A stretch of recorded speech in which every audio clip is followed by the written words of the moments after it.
Right, folks, coming into a little test cavern very shortly. We're going to watch our first movie. It's a good show. It's on the left-hand side.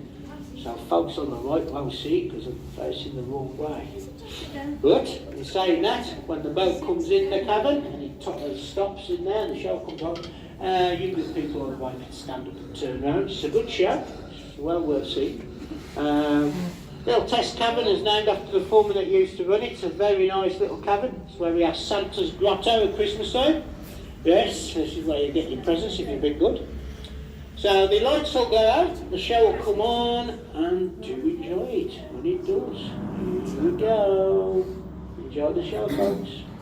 Left hand side. Millions of years ago, as our planet formed, it was born as a world of molten rock and poisonous vapors. Slowly, the surface cooled until a thin skin of solid rock formed. A fragile skin, even today just a few miles thick, floating on a molten material. For hundreds of millions of years, ours was a violent world devoid of life. No one knows for certain quite how or why it happened, but around 2 billion years ago, in a warm, shallow pool, a tiny, single-celled creature developed. A creature that could divide and reproduce itself, and change to meet the challenges of its harsh environment. A creature that was destined to change the face of the earth and become the father and mother of all life on the planet.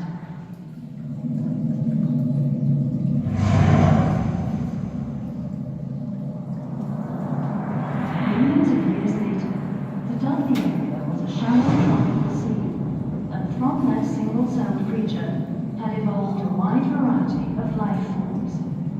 Trilobites, shellfish, sea lilies, and giant corals. Welcome to Silurian times, when the rock around you was a living world 400 million years ago.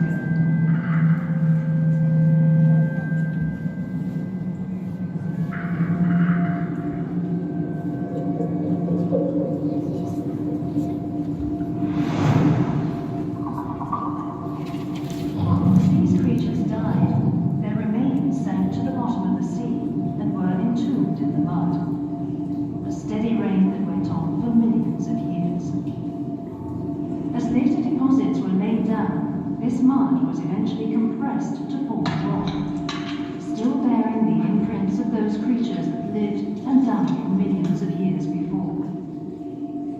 We know this rock today as limestone, those imprints as fossils. The climate changed, and the age of the trilobites came to an end. The tropical sea was replaced by shallow swamps. Huge trees and ferns colonized the land. Animals followed: insects, scorpions, lizards, and giant dragonflies. When they died, their remains sank into the mud and were in turn recorded in the layers of fossilized plant material, which eventually became coal. Many seams of coal were laid down, giving the geological period its name, the Carboniferous. The coal, interspersed with deposits of iron ore, was eventually covered by later rocks and sank many hundreds of feet below the surface. Folding and fracturing of the Earth's crust pushed deposits of coal and limestone up through the later rocks, and wind and rain over millions of years eroded away these later deposits, leaving Dudley Castle Hill and the nearby Wren's Nest Hill standing proud as we see them today. These hills, with their thick coating of vegetation, remained largely undisturbed as life and eventually man evolved around them. Undisturbed, that is, until human technology took a sudden, dramatic turn. The Industrial Revolution. A revolution driven, engineered, and supported by iron. And iron's production required iron ore, coal to fire the furnace, and limestone as a flux to remove the impurities. Hundreds of millions of years of geology came together to make the Dudley area central to iron production and vital to the Industrial Revolution. Initially, the limestone was quarried from the sides of the hill, and as those deposits were exhausted, deep pits were dug as the miners followed the seams. As they went deeper, it became ever more difficult to raise the stone to the surface. The solution to this problem came in 1778, when the Earl of Dudley, who owned the mines, constructed a canal and tunnel into the hill to connect his mines to the Birmingham-Wolverhampton Canal and so to the rapidly expanding network of inland waterways. The tunnel was later extended through the hill, serving the mineral-rich lands on the other side of the ridge and linking the Black Country industries to the River Severn. Where the tunnel crossed the limestone beds, the rock was mined. Vertical shafts were dug to reach the deeper seams. Branch canals, tramways, and loading wharves were constructed, and the stone brought out by boat to feed the furnaces of the Black Country. Huge caverns were created with pick and shovel and gunpowder. Massive pillars of rock left behind to support the roof. In a few moments, we will enter one of those caverns. Above us, the surface, 80 feet below us, and now flooded, lie yet more man-made caverns. Today, the tramways are silent, and the limestone boats are gone. But let us spare a thought for the Black Country miners who carved out these caverns 200 years ago.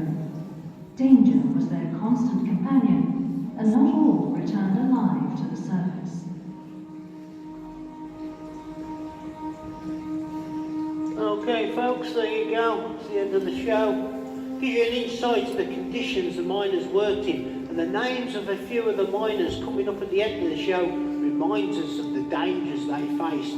Up to 4 miners a month would have lost their lives digging out these tunnels, mines and caverns. See, 200 years ago this country was the best at making steel, and we needed a lot of limestone to make steel. Right, so out we go. Yes, a cavern-like little test would have been mined by just 6 miners with a shovel, a pick and a big box of gunpowder and some fuses. And then miners would work 12 hours a day, 6 days a week, removing that limestone, piling it up on the floor of the cavern, so when a boat came in, it was then filled with limestone. So to believe that just 6 miners would load 35 tons onto 4 or 5 boats a day by hand in candlelight. Every cavern's connected to the surface, so miners could walk in on foot, remove the limestone and walk out when they're finished. Yeah. Santa's grotto, like I say, at Christmas, and it's really nice in there, Christmas on. All the Christmas decorations are up and everything, it's really nice. Right, so we're moving a little test behind, and we're making our way down a rock tunnel. It's one of our oldest tunnels. I do apologise, halfway down it gets a little bit drippy for the folks on the right. Yes, the rainwater's coming through the roof and the water's running down the side of the tunnel. What it's leaving behind on the side of the tunnel is, of course, limestone and calcite. Looks very similar to custard if you have a close look at it. Yes, the rainwater's also dripping off the roof, making some spectacular stalactites on the roof. Little straws of limestone getting longer and longer as the water drips. Oh, nearly catch me out then, I forgot to move out of the way. Ooh. Yeah, so you can see the stalactites on the roof. There they are. You can see the water running down the side there. How cool that calcite curtains. Right, so nearly at the end of Rock Tunnel, we are fast approaching Singing Cavern. This is the next cavern we're coming into. It's connected to the surface just like all the other caverns. The difference with this one, of course, is that on a windy day, the wind would have blown in Singing Cavern. As the wind blew round the 5 giant pillars of limestone that held the roof up, it made a singing noise. And that's the noise the miners would have heard. That's one of the reasons why it's called Singing Cavern. So we've got a light showing here for you folks. We've got a video on your left hand side and a light show everywhere else. So do enjoy it. If you want to stand up and turn around, please feel free. But do enjoy the show, that's what it's here for folks. So there you go. Welcome to Singing Cavern.